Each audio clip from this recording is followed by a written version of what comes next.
welcome to Race for the White House, our latest show on the developments in America's presidential election. Our top story today looks at whether America's gender divide will decide the 2024 election. We also look at Barack Obama's return to the campaign trail and his message urging black men to vote for Kamala Harris. All of this and much more. So let's get started. The 2024 election has seen a significant focus on gender issues, but the gender gap between men and women could actually become one of the deciding factors in this election. Kamala Harris, the Democratic nominee, has the potential to become the country's first female president. Harris and the Democrats emphasize reproductive rights and inclusivity, which is a message that has attracted a number of female voters. Polling shows a clear gender divide. Harris holds a commanding 14-point lead among women. Meanwhile, Trump leads among men by around 13 points. Among younger voters, this divide is even larger. Young men favor Trump by 13 points, while young women favor Harris by 38 points. That is a massive 51-point gender gap among America's young. Now, while men have always leaned towards the Republican Party and women towards the Democratic Party, this is a very large chasm. Both candidates have been looking to shore up their advantage in their respective core demographics. Harris has been trying to reach out to young voters through popular media, including by appearing on Alex Cooper's Call Her Daddy podcast, which is extremely popular among young women. Trump, on the other hand, is appealing to young men through appearances on platforms like YouTube with personalities such as Theo and Jake Paul, who have a mostly male audience. This targeted media approach shows the growing gender gap in political preferences in America. As the election progresses, this gender divide could play a key role in determining the outcome of the election, especially in battleground states. Research from the Brookings Institute shows that women turn out to vote at higher rates than men in the United States. And this means that Harris could actually have a narrow path to victory in a number of key swing states because of her dominance with women voters. Regardless, you can see both campaigns trying to win over voters from the other side as well. The Harris campaign has attempted to reach out to men, and particularly in recent weeks, we have seen an outrage to win support from both white and ethnic minority men. Meanwhile, many Republicans are trying to soften their message on abortion rights. A good example of that was J.D. Vance's performance during the vice presidential debate, where he called for Republicans to do better on this core issue. This might be coming from a recognition that Trump is losing badly among women voters.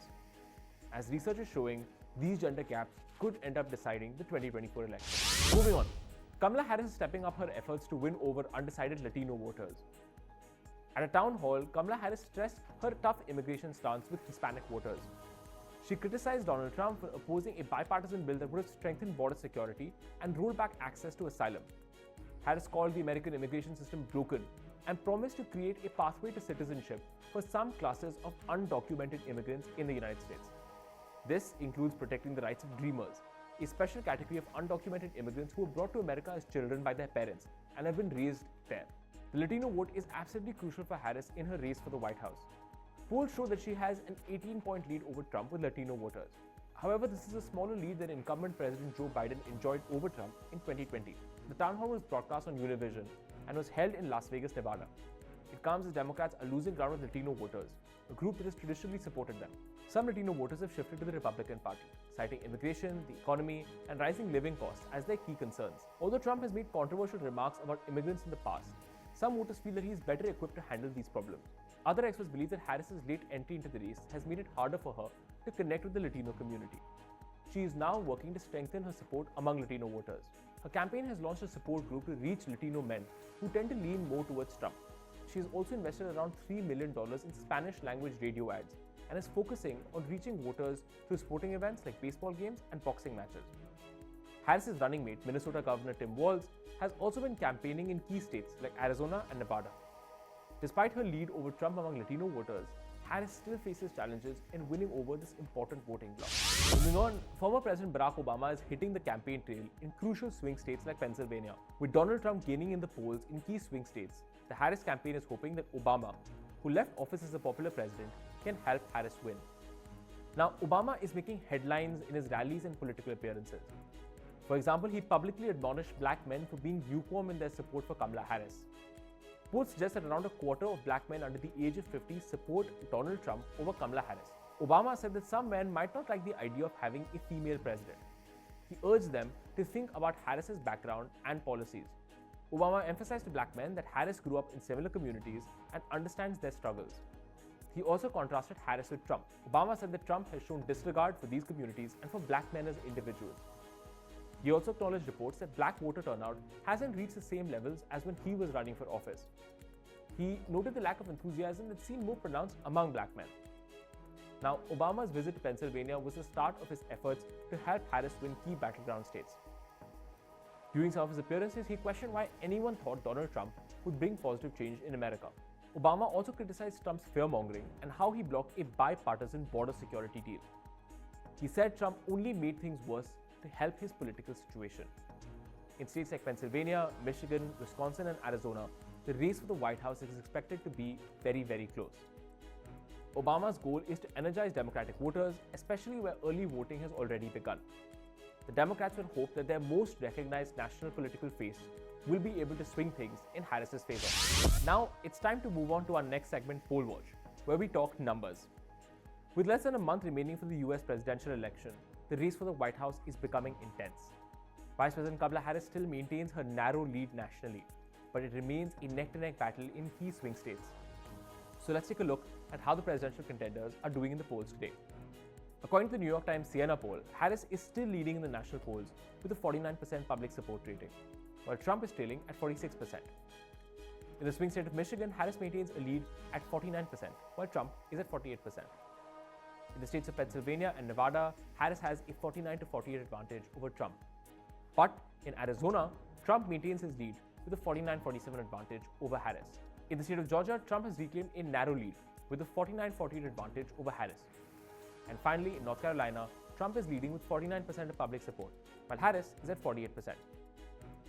With the race this tight, it is no wonder that some analysts believe that this could be the closest presidential election of the last 20 years. And now it's time to bring you some of the latest developments from US politics that you might have missed. At a recent town hall in Las Vegas, Vice President Kamala Harris has asked an offbeat question.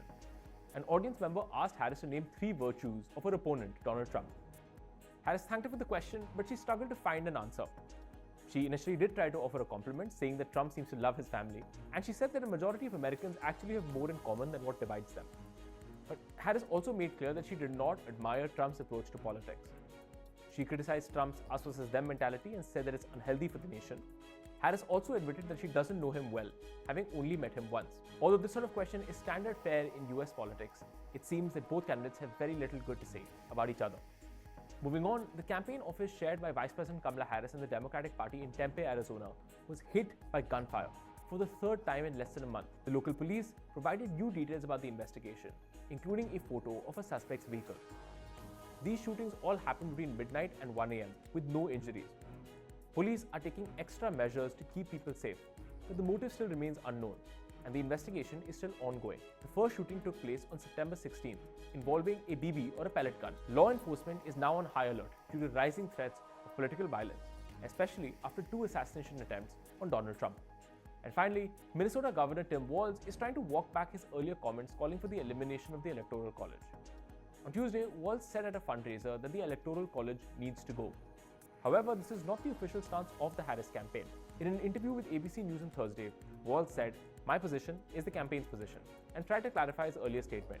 Walz explained that what he really wanted to emphasize was that every vote matters, regardless of state. Now, this isn't the first time Walz has tried to clear up past remarks, including misstatements about his military service and other controversial claims. Walz had initially made his statement calling for the Electoral College to go during a private fundraiser in California. That's all we have for you on this week of Race for the White House. You can catch us again on Monday, only on India Today Global.